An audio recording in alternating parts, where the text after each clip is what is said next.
Anne of Windy Poplars, Chapter 12. Windy Poplars, Spooks Lane, May 30th. Dearest and then more dear, it's spring. Perhaps you, up to your eyes in a welter of exams in Kingsport, don't know it, but I am aware of it from the crown of my head to the tips of my toes. Summerside is aware of it. Even the most unlovely streets are transfigured by arms of bloom reaching over old board fences and a ribbon of dandelions in the grass that borders the sidewalks. Even the china lady on my shelf is aware of it, and I know if I could only wake up suddenly enough some night, I'd catch her dancing, a pas seul, in her pink gilt-heeled shoes. Everything is calling spring to me. The little laughing brooks, the blue hazes on the Storm King, the maples in the grove when I go to read your letters, the white cherry trees along Spooks Lane, the sleek and saucy robins hopping defiance to Dusty Miller in the backyard, the creeper hanging greenly down over the half door to which little Elizabeth comes for milk, the fir trees preening in new tassel tips around the old graveyard. Even the old graveyard itself, where all sorts of flowers planted at the heads of graves are budding into leaf and bloom, as if to say, even here life is triumphant over death. I had a really lovely prowl about the graveyard the other night. I'm sure Rebecca Dew thinks my taste in walks frightfully morbid. I can't think of why you have such a hankering after that unchancy place, she says. I roamed over it in the scented green cat's light and wondered if Nathan Pringle's wife had really tried to poison him. Her grave looked so innocent with its new grass and its June lilies that I concluded she had been entirely maligned. Just another month and I'll be home for vacation. I keep thinking of the old orchard at Green Gables with its tree now in full snow, the old bridge over the lake of shining waters, the murmur of the sea in your ears, a summer afternoon in Lover's Lane. And you. I have just the right kind of pen tonight, Gilbert. And so, 2 pages omitted. I was around at the Gibsons this evening for a call. Marilla asked me some time ago to look them up because she once knew them when they lived in White Sands. Accordingly, I looked them up, and I have been looking them up weekly ever since because Pauline seems to enjoy my visits, and I'm so sorry for her. She is simply a slave to her mother, who is a terrible old woman. Mrs. Adoniram Gibson is 80 and spends her days in a wheelchair.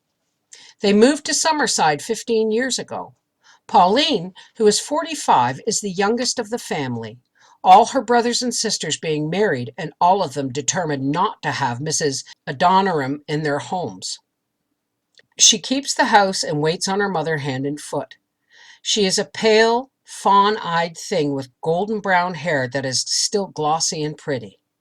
They are quite comfortably off, and if it were not for her mother Pauline, could have a very pleasant, easy life.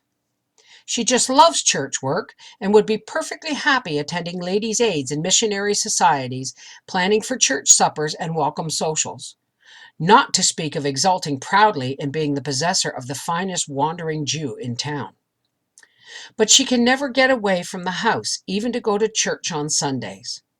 I can't see any way of escape for her, for old Mrs. Gibson will probably live to be 100, and while she may not have the use of her legs, there is certainly nothing the matter with her tongue. It always fills me with helpless rage to sit there and hear her making poor Pauline the target for her sarcasm. And yet Pauline has told me that her mother thinks quite highly of me and is much nicer to her when I'm around. If this be so, I shiver to think what she must be when I'm not around.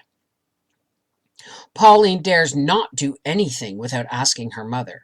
She can't even buy her own clothes, not so much as a pair of stockings.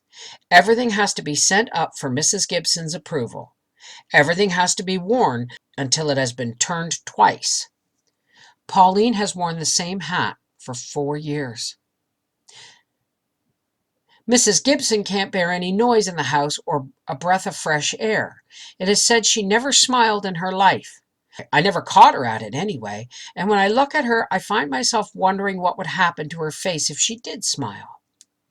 Pauline can't even have a room to herself. She has to sleep in the same room with her mother and be up almost every hour of the night rubbing Mrs. Gibson's back or giving her a pill or getting a hot water bottle for her. Hot, not lukewarm. Or changing her pillows or seeing what the mysterious noise is in the backyard. Mrs. Gibson does her sleeping in the afternoons and spends her nights devising tasks for Pauline. Yet nothing has ever made Pauline bitter. She is sweet and unselfish and patient, and I'm glad she has a dog to love. The only thing she has ever had her own way about is keeping that dog. And then only because there was a burglary somewhere in town and Mrs. Gibson thought it would be a protection. Pauline never dares to let her mother see how much she loves the dog. Mrs. Gibson hates him and complains of his bringing bones in, but she never actually says he must go for her own selfish reason.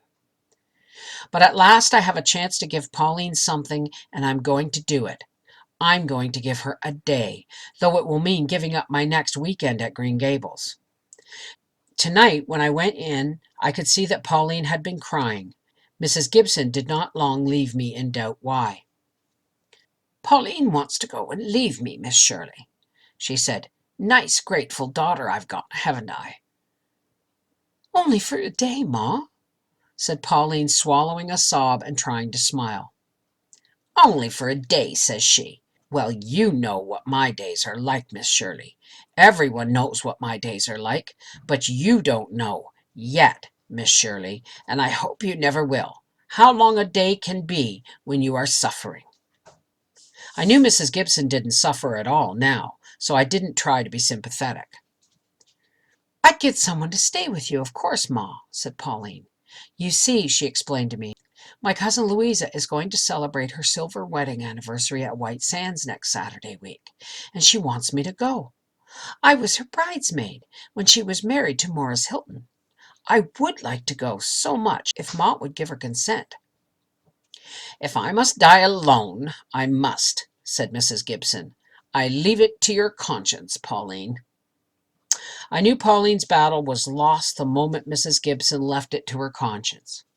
Mrs. Gibson has got her way all her life by leaving things to people's consciences. I've heard that years ago somebody wanted to marry Pauline, and Mrs. Gibson prevented it by leaving it to her conscience. Pauline wiped her eyes, summoned up a piteous smile, and picked up a dress she was making over, a hideous green and black plaid. "Now don't sulk, Pauline," said Mrs. Gibson. "I can't abide people who sulk. And mind you put a collar on that dress. Would you believe it, Miss Shirley, she actually wanted to make the dress without a collar. She'd wear a low-necked dress, that one, if I'd let her." I looked at poor Pauline with her slender little throat, which is rather plump and pretty yet, enclosed in a high, stiff-boned net collar. "Collarless dresses are coming in," I said. "Collarless dresses," said Mrs. Gibson, "are indecent." Item, I was wearing a collarless dress. "Moreover," went on Mrs. Gibson, as if it were all of a piece, "I never liked Morris Hilton. His mother was a Crockett. He never had any sense of decorum, always kissing his wife in the most unsuitable places." "Are you sure to kiss me in unsuitable places, Gilbert? I'm afraid Mrs. Gibson would think the nape of the neck, for instance, most unsuitable." "But, Ma, you know that was the day she nearly escaped being trampled by Harvey Wither's horse running amuck on the church green. It was only natural Maurice should feel a little excited." "Pauline, please don't contradict me. I still think the church steps were an unsuitable place for anyone to be kissed. But of course my opinions don't matter to anyone any longer. Of course everyone wishes I was dead. Well, there'll be room for me in the grave. I know what a burden I am to you. I might as well die. Nobody wants me." "Don't say that, Ma," begged Pauline. "I will say it. Here you are, determined to go to that silver wedding, although you know I'm not willing." "Ma, dear, I'm not going. I'd never think of going if you weren't willing. Don't excite yourself so." "Oh, I can't even have a little excitement, can't I? To brighten my dull life? Surely you're not going so soon, Miss Shirley." I felt that if I stayed any longer, I'd go crazy or slap Mrs. Gibson's nutcracker face. So I said I had exam papers to correct. Ah, well, I suppose two old women like us are very poor company for a young girl, sighed Mrs. Gibson. Pauline isn't very cheerful, are you, Pauline? Not very cheerful. I don't wonder Miss Shirley doesn't want to stay long. Pauline came out to the porch with me. The moon was shining down on her little garden and sparkling on the harbor. A soft, delightful wind was talking to a white apple tree. It was spring. Spring, spring. Even Mrs. Gibson can't stop plum trees from blooming. And Pauline's soft gray-blue eyes were full of tears. I would like to go to Louise's wedding so much, she said, with a long sigh of despairing resignation. You are going, I said. Oh, no, dear, I can't go. Poor Ma will never consent. I'll just put it out of my mind. Isn't the moon beautiful tonight? She added in a loud, cheerful tone. I've never heard of any good that came from moon gazing, called out Mrs. Gibson from the sitting room. Stop chirruping there, Pauline, and come in and get my red bedroom slippers with the fur around the tops for me. These shoes pinch my feet something terrible, but nobody cares how I suffer. I felt that I didn't care how much she suffered. Poor darling Pauline. But a day off is certainly coming to Pauline, and she's going to have her silver wedding. I, Anne Shirley, have spoken it. I told Rebecca Dew and the widows all about it when I came home, and we had such fun thinking up all the lovely insulting things I might have said to Mrs. Gibson. Aunt Kate does not think I will succeed in getting Mrs. Gibson to let Pauline go, but Rebecca Dew has faith in me. Anyhow, if you can't, nobody can, she said. I was at supper recently with Mrs. Tom Pringle, who wouldn't take me to board. Rebecca says I'm the best paying boarder she has ever heard of because I'm invited out to supper so often. I'm very glad she didn't. She's nice and purry, and her pies praise her in the gates. But her home isn't Windy Poplars, and she doesn't live in Spooks Lane, and she isn't Aunt Kate and Aunt Chatty and Rebecca Dew. I love them all three, and I'm going to board here next year and the year after. My chair is always called Miss Shirley's chair, and Aunt Chatty tells me when I'm not here, Rebecca Dew sets my place at the table just the same, so it won't seem so lonesome. Sometimes Aunt Chatty's feelings have complicated matters a bit, but she says she understands me now and knows I would never hurt her intentionally. Little Elizabeth and I go out for a walk twice a week now. Mrs. Campbell has agreed to that, but it must be not oftener and never on Sundays. Things are better for little Elizabeth in spring. Some sunshine gets even into that grim old house, and outwardly it is even beautiful because of the dancing shadows of the treetops. Still, Elizabeth likes to escape from it whenever she can. Once in a while we go uptown so that Elizabeth can see the lighted up shop windows. But mostly we go as far as we dare down the road that leads to the end of the world, rounding every corner adventurously and expectantly, as if we were going to find tomorrow behind it, while all the little green evening hills neatly nestle together in the distance. One of the things Elizabeth is going to do tomorrow is go to Philadelphia and see the angel in the church.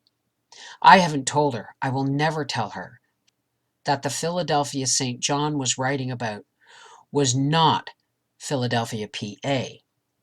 We lose our illusions soon enough. And anyhow, if we could get into tomorrow, who knows what we might find there? Angels everywhere, perhaps. Sometimes we watch the ships coming up the harbor before a fair wind, over a glistening pathway through the transparent spring air, and Elizabeth wonders if her father may be on board one of them. She clings to the hope that he may come some day. I can't imagine why he doesn't. I'm sure he would if he knew what a darling little daughter he has longing there for him. I suppose he never realizes that she is quite a girl now. I suppose he still thinks of her as a little baby who cost his wife her life. I'll soon have finished my first year in Summerside High. The first term was a nightmare, but the last two have been very pleasant. The Pringles are delightful people. How could I have ever compared them to pies? Sid Pringle brought me a bunch of trilliums today. Jen is going to lead her class, and Miss Ellen is reported to have said that I am the only teacher who ever really understood the child. The only fly in the ointment is Catherine Brooke, who continues unfriendly and distant. I'm going to give up trying to be friends with her. After all, as Rebecca Dew says, there are limits. Oh, I nearly forgot to tell you. Sally Nelson has asked me to be one of her bridesmaids.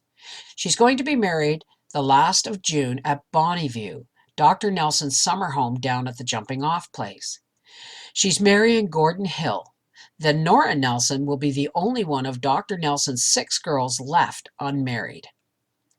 Jim Wilcox has been going with her for years, off and on, as Rebecca Dew says, but it never seems to come to anything, and nobody thinks it will now. I'm very fond of Sally, but I've never made such headway getting acquainted with Nora. She's a good deal older than I am, of course, and rather reserved and proud. Yet I'd like to be friends with her. She isn't pretty or clever or charming, but somehow she's got a tang. I've a feeling she'd be worthwhile. Speaking of weddings, Esme Taylor was married to her PhD last month. As it was on Wednesday afternoon, I couldn't go to the church to see her, but everyone says she looked very beautiful and happy, and Lennox looks as if he knew he had done the right thing and had the approval of his conscience. Cyrus Taylor and I are great friends. He often refers to the dinner, which he has come to consider a great joke on everybody. I've never dared sulk since, he told me. Mama might accuse me of sewing patchwork next time. And then he tells me to be sure and give his love to the widows. Gilbert, people are delicious, and life is delicious, and I am forevermore yours. P.S. Our old red cow down at Mr. Hamilton's has a spotted calf.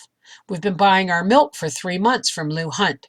Rebecca says we'll have cream again now, and that she has always heard the Hunt well was an exhaustible cow, and now she believes it. Rebecca didn't want the calf to be born at all. Aunt Kate had to go get Mr. Hamilton to tell her that the cow was really too old to have a calf before she would consent.